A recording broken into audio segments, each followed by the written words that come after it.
Poncho570 asks a question that I'm actually... the more I thought about it, the less I was confident in my answer, which I think makes it a great debate or conversational topic. How do you think the new staff will handle veteran reps with new installations on both offense and defense? I want you to start with offense, Fitz, because I do think that there is a little bit of a clearer plan here.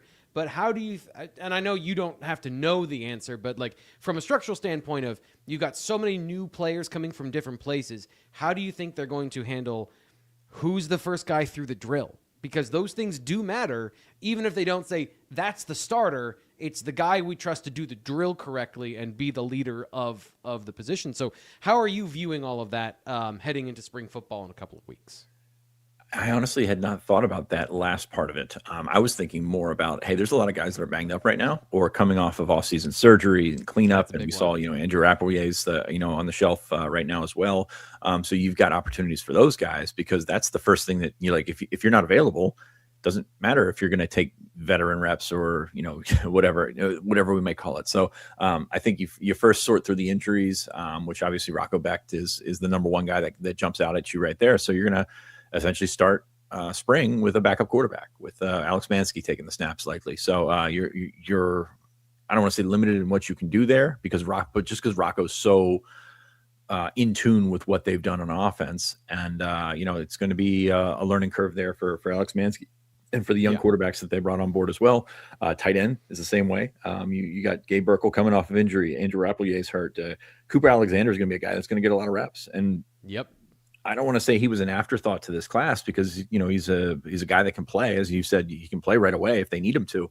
But you usually don't look to the fourth tight end or the fourth and fifth tight ends, him and Brian Kordovich as guys that are going to get a bunch of reps. But that's going to be the case this year. So you're naturally limited in what you can do because of the injuries that you're going to have at certain spots. Of course, we're going to flip over and talk linebacker. I mean, to me, offense and defense are night and day here because yes, you're bringing in a bunch of offensive guys from Iowa State that were in the system. They're familiar with Taylor Mauser. They're familiar with Jake Waters and how they're going to be coached and how they're going to be in the places that they need to be.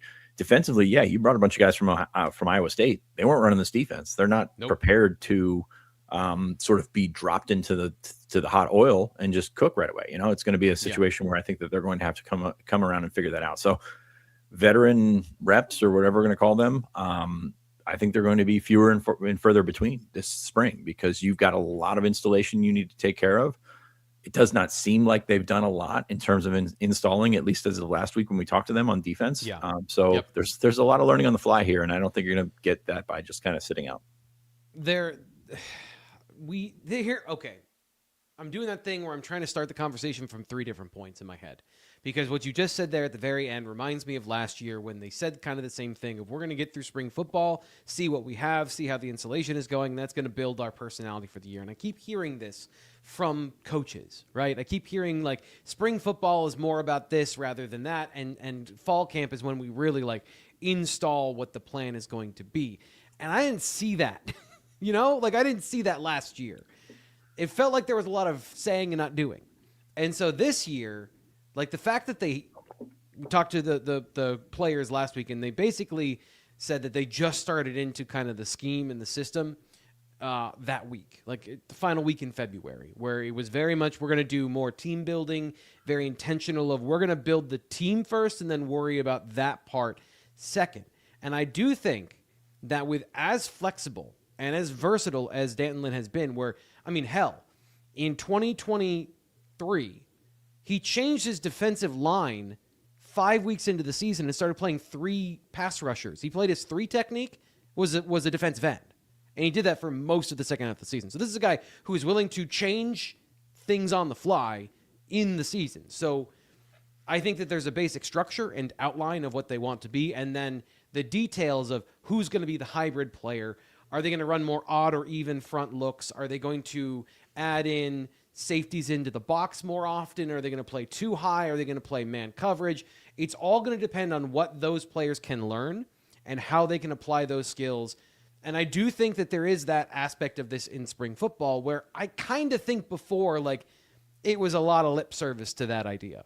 where they, especially some of those other defenses that were so complex, they wanted to get installed as soon as possible and get as many reps as possible.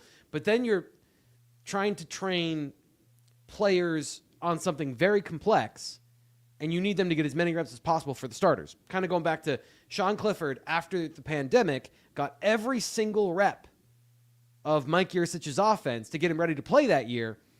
And then when he got hurt, the other players hadn't had any opportunity to get really landing reps because they were plowing everybody's reps into the main guy to get him ready, because that was the best way for them to actually win football games that year.